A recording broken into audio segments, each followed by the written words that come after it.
വിശുദ്ധ യോഹന്നാന്റെ സുവിശേഷം 17 അധ്യായത്തിന്റെ 17 മുതൽ 22 വരെ. സത്യത്താൽ അവരെ ശുദ്ധീകരിക്കണമേ, നിന്റെ വചനം സത്യമാകുന്നു. നീ എന്നെ ലോകത്തിലേക്ക് അയച്ചതുപോലെ ഞാൻ അവരെയും ലോകത്തിലേക്ക് അയച്ചിരിക്കുന്നു. അവരും സത്യത്താൽ വിശുദ്ധീകരിക്കപ്പെട്ടവരാകേണ്ടതിന് ഞാൻ അവർക്ക് വേണ്ടി എന്നെ തന്നെ ശുദ്ധീകരിക്കുന്നു. ഇവർക്ക് വേണ്ടി മാത്രമല്ല, ഇവരുടെ വചനത്താൽ എന്നിൽ വിശ്വസിക്കുവാനിരിക്കുന്നവർക്ക് വേണ്ടിയും ഞാൻ പ്രാർത്ഥിക്കുന്നു.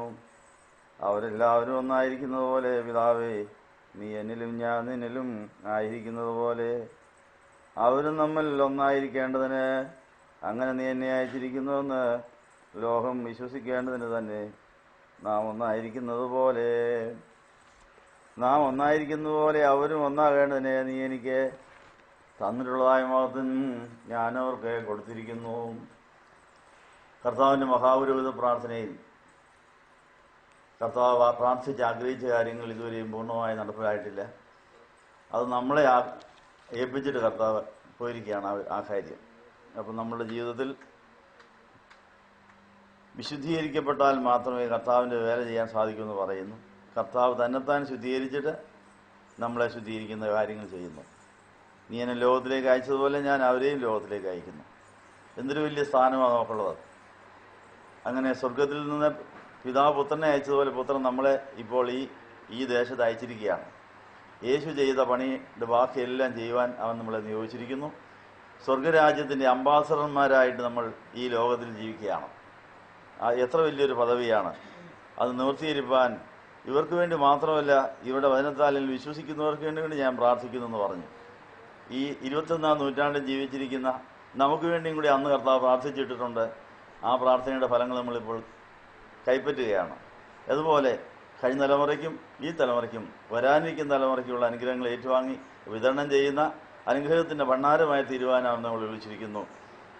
യോശുവയുടെ പുസ്തകം 1-ാം അധ്യായത്തിൽ നമ്മൾ വായിച്ചു കേട്ടത്, മോശയിൽ കൂടെ വീണ്ടെടുപ്പ് ആരംഭിച്ചതായ ഇസ്രായേൽക്കാർ പാലും തേനും ദേശത്ത് എത്തിയത് യോശുവയുടെ നേതൃത്വത്തിലാണ്.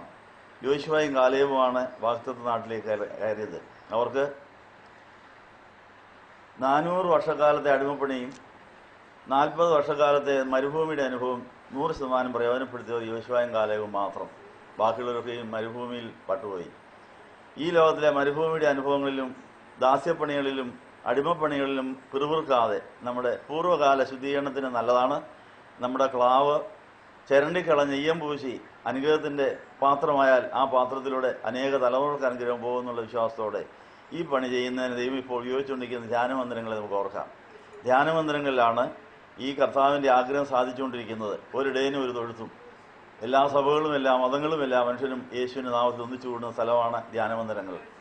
യേശുവിൻ്റെ ആഗ്രഹവും കണ്ണുനീരും നമ്മൾ കണ്ടിട്ട് ആ കർത്താവിനെ ആശ്വസിപ്പിച്ചാൽ അവൻ നമ്മളെ ആശ്വസിപ്പിക്കുക എന്നുള്ള ഉദ്ദേശയോടെ എല്ലാ ധ്യാനമന്ദിരങ്ങൾക്ക് വേണ്ടി നമുക്ക് പ്രാർത്ഥിക്കാം. നിങ്ങൾക്കെല്ലാവർക്കും സമൃദ്ധി ഉണ്ടായിരിക്കട്ടെ. ഇനി ഇവിടെ വന്നുചേർന്നിരിക്കുന്ന എല്ലാവരെയും ഞങ്ങൾ പേരുവരായത്തിൽ ഉണ്ടാകാൻ സമർപ്പിക്കുന്നു.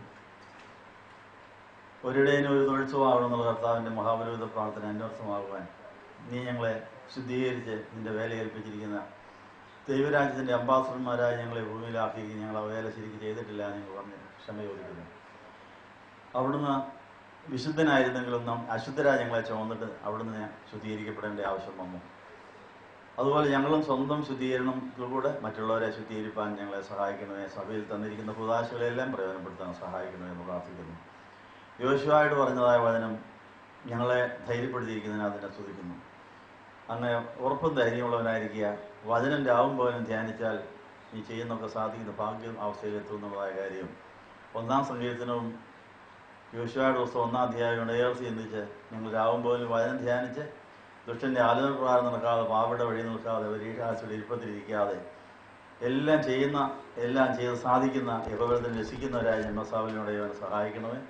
എല്ലാ ധ്യാനമന്ദിരങ്ങളെയും ഓർക്കുന്നു. അവിടെ കൂടി വരുന്ന എല്ലാ മതക്കാരെയും എല്ലാ സഭക്കാരെയും എല്ലാ മനുഷ്യരെയും ഞങ്ങൾ ഓർക്കുന്നു. അവരെല്ലാം ഏക രക്ഷകനായ യേശുവിൽ വിശ്വസിച്ച് ദൈവമക്കളായി അങ്ങനെ കർത്താവിൻ്റെ കല്യാണ മണ്ഡപത്തിൽ എത്തിച്ചേരുവാൻ ഇടയാക്കണമെന്ന് യേശുവിൻ്റെ നാമത്തിൽ യാചിക്കുന്നത് പിതാവിനും പുത്രനും പരിശുദ്ധാത്മാവിനും സ്തുതിയേറ്റുവാനായിട്ട് തന്നെ.